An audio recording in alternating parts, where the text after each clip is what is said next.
Is love enough to create a lasting and fulfilling relationship? Today I'm going to go deep into this. I'm going to make this practical. I'm going to give you a framework and approach to this that you most likely never have heard before. My name is Lorin Kren and I'm a coach, author and hypnotherapist. I help you to understand masculine and feminine dynamics. Is love enough? The short answer is yes, love is always enough. And the longer and more complex and more practical answer is it depends. Now, love in itself is always enough because love transcends all. It is the source where we come from and where we eventually go back to. But just because love transcends all does not mean we can neglect the human experience, and more importantly, neglect the work we need to do in order to allow this love to work through us, in order to stay connected to this love, in order to be able to receive this love from another. Rumi has a quote, I forgot the exact quote, but it was something along the lines of that it's about removing the barriers that keep us from loving truly. And of course, that is so true. It's not about learning how to love. Love is who we are. But it's about removing the limitations and barriers, releasing, healing them in order to step into that reality, in order to step into that embodiment of this higher intelligence and of this higher love that wants to flow through us into the world. Which ultimately makes us realize that while love is enough, there is a certain way we have to honor the way of love, or let's call it the universal principle of love. Because if our actions and our behavior and our energy are in direct contrast to it, then love alone is not enough in the sense of creating a lasting and fulfilling relationship. Allow me to give an example. What do I mean by this? One partner always gets defensive, one partner always blows up in an argument, or one partner always blames the other person. And even though there might be deep love between both, there is so much unconsciousness and there is a strong shadow or an unconscious shadow that stands in the way of the highest expression of love, union, and intimacy in that relationship. So love is enough, but if we do not work, heal, and release that which is inside us and stands between us and the highest love, then love in itself cannot create lasting fulfillment, deeper trust, and deeper intimacy in a relationship. Love is not hard. Neither are relationships hard. What is hard is to get to this place of embodiment where you're able to remain connected to this higher love inside you. No matter how deep the love is in a relationship, if one or both are unwilling to face themselves, then the relationship will simply not feel safe. So we have established there can be an incredible amount of love in a relationship, but there can be a deep sense of unsafety and distrust, not because there is a lack of love, but because there is so much unconsciousness, patterns, habits, and a shadow that stands in the way, limitations that stand in the way to step fully into this love, to embody that fully, to experience, to go to the highest level of love in a relationship. Which ultimately, to go even deeper and become more practical, the question, is love enough, is not the most adequate and most potent question to ask. Let's transform it to the following. Are we devoted to creating a container to the ever deepening of love? Are we willing to heal and release the parts within us that keep us from the highest love, intimacy, and union in a relationship? That is the real question. Is love enough? Great question. But are we willing to devote ourselves to create a container, to continue to face and work on ourselves, to reach and experience and embody the highest state of love? That is the ultimate question here. And depending on what your answer is, that decides whether your relationship is, well, when I say lasts, I mean lasts in a way that's incredibly fulfilling, and the passion and intimacy and trust is ever deepening. Just because two people are together does not mean that there's fulfillment. So when I say a relationship that lasts, I mean a relationship where there's a deep sense of joy, fulfillment, and intimacy. As I mentioned before, love is not hard, relationships are not hard, but what is hard is to heal the parts within us that resist the way of love, the parts within us that are afraid, the parts within us that do not want to die. What are these parts? These are parts that simply cannot exist when you are in an energetic state of the highest love, the highest union, the deepest intimacy. These parts cannot exist because they're in direct contrast and resistance. They're a polar opposite of that state of being, that experience. So what happens is that these parts have become part of our identity because they're so ingrained, these beliefs. When a belief becomes so ingrained into us, it is no longer something we believe, it is something we think we are. We mistakenly see it as part of our identity for who we are. And this is also this whole topic around change in a relationship. Do you really have to change? Or is it that parts within you have to die in order for you to become who you truly are and to experience the highest union and intimacy and love in a relationship? At the deepest level, it's simple. You meet the right person eventually as you walk your path, as you follow your heart, as you follow the calling of your soul. And then once you find that or attract that right partner for you, you devote your lives, you and them, to the ever deepening of this love. And when I say deepening, perhaps another way to express it is freeing yourselves and releasing the barriers and limitations to experience the full depth and intensity and beauty of the love you share. But that's the question. And it's really simple. It's not easy, but it's simple. If you look at it from this perspective, if that's your devotion, if that's the art of sacred relating. That's the art of conscious relating. I devote myself to healing everything that stands in the way of us and the highest love. And the craziest and most powerful thing about this is that this resembles our inner spiritual journey at the highest level. It is our spiritual journey because is it not the deepest spiritual quest to embody love, to embody this higher state of consciousness, our higher self? Well, this is it, through the art of relationship, through the art of conscious relating. But if we don't devote ourselves to this, if this is not something that is at the forefront of our awareness, then relationships will become immensely hard. The intimacy will start to dry up. There will be a lack of passion, a lack of safety, a lack of trust. Why? Because all our traumas, all our shadow patterns, all our unconsciousness will create its own dynamics of pain and cyclical suffering in the relationship. The only chance we stand against this is to devote ourselves to the highest love and intimacy and union and connection and safety and passion that is possible in a relationship.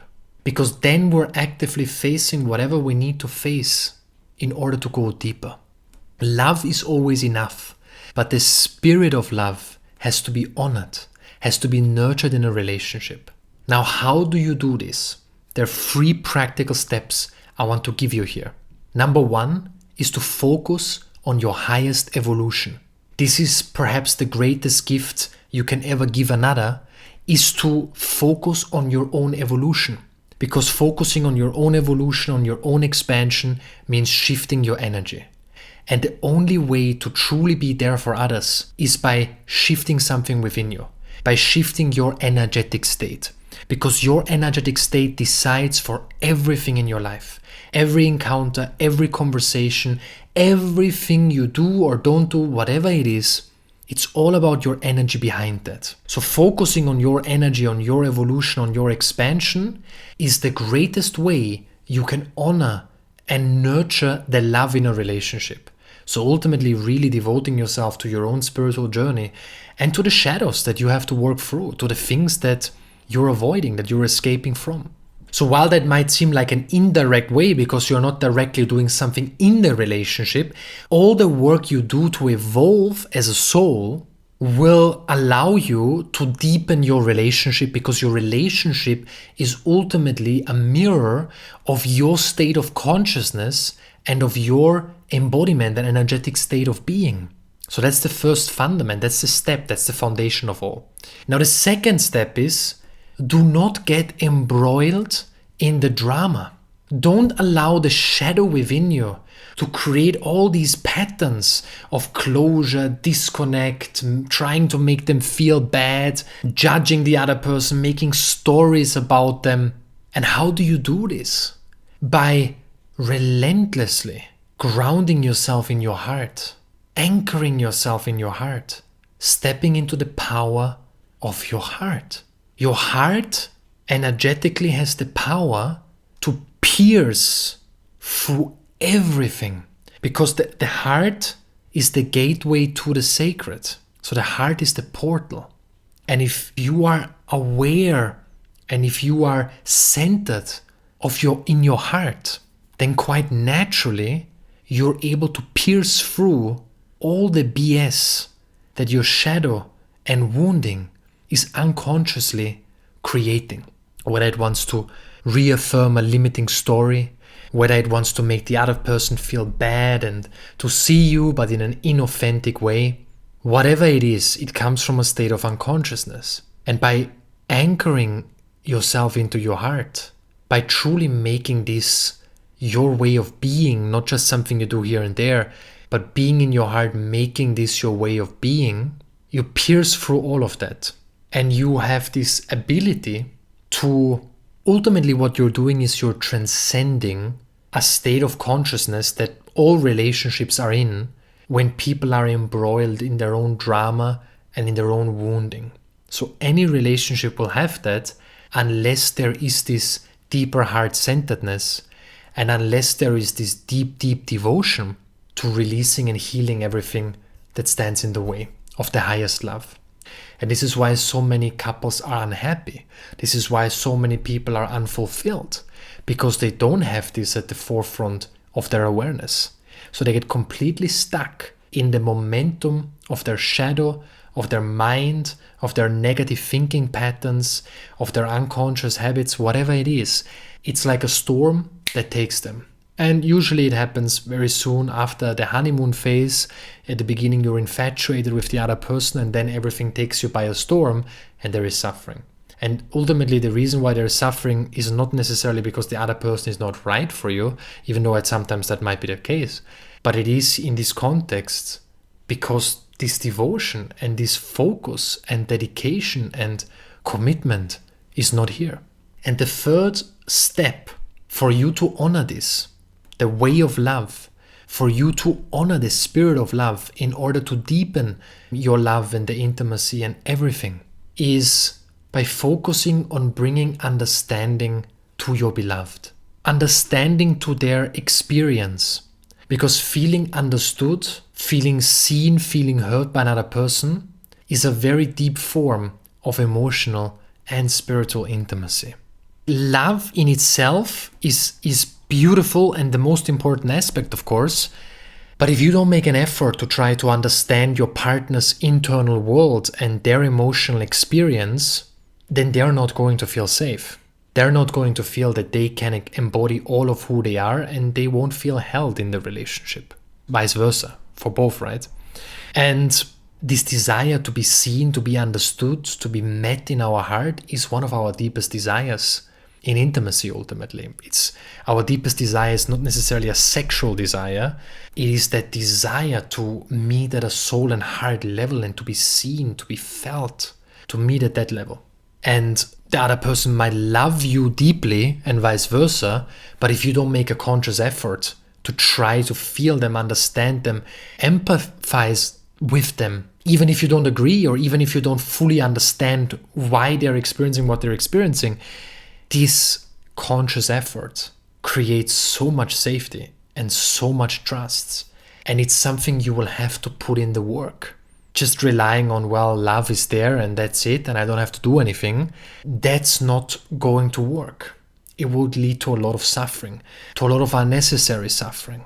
So, as you've noticed, in none of these things I've mentioned emotional and spiritual intimacy, but I haven't actually focused on sex. I haven't focused on physical intimacy. And I've done other episodes about this. I will do more episodes about sacred sexuality. But the important thing here is this is the foundation. Without spiritual and emotional intimacy, the physical intimacy is always going to lack the most important component, which is depth, which is true passion, true presence, true heart openness. So while love in itself is enough, we are enough as who we are. We don't have to prove ourselves to anyone. We don't have to change who we are.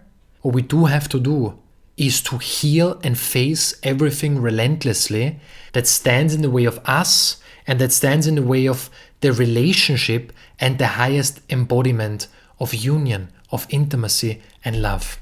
And if that is at the forefront of our awareness, and if that is how we relate, if that's where our awareness goes, if that's how we perceive a relationship to be, then that relationship will become the embodiment of the highest love, will become the embodiment of that which you deep down desire at the deepest level. But love in itself cannot bring and create this embodiment. Love in itself is what connects you at the deepest level, but you have to put in the work to honor that love and to ensure that nothing stands in the way between you and that love.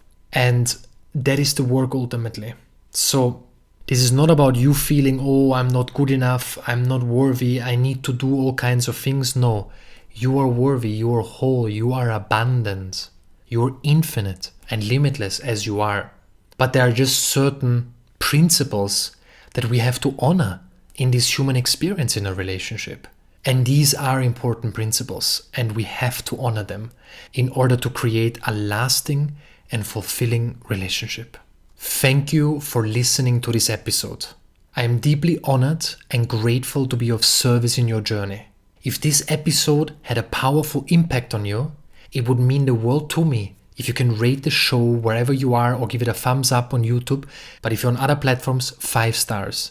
Of course, only if you feel that way, but it only takes seconds and it goes a long way, allowing me to continue to serve you at the deepest level and providing these episodes entirely for free every 2 weeks. Now, 30 or 40 seconds of your time to leave a short review, that goes even further and allows us even to rank higher and reach more people, which means we can invest more time into this show. And of course, if you share on your social medias or if you share it with someone who you think who can benefit from this, all these things go a long way of ultimately how you can support us for us to continue to support you at the highest and deepest level. I've got other free offerings as well. You can just check it on the show notes or visit lorincren.com/newsletter. That's one of my free offerings. I've got a weekly powerful newsletter every Friday. Then I've got lorincren.com/books, where I offer free ebooks and other free offerings that are going to be very, very beneficial, I believe, in your journey. Once again, thank you so much for being here. I'm truly honored to be of service.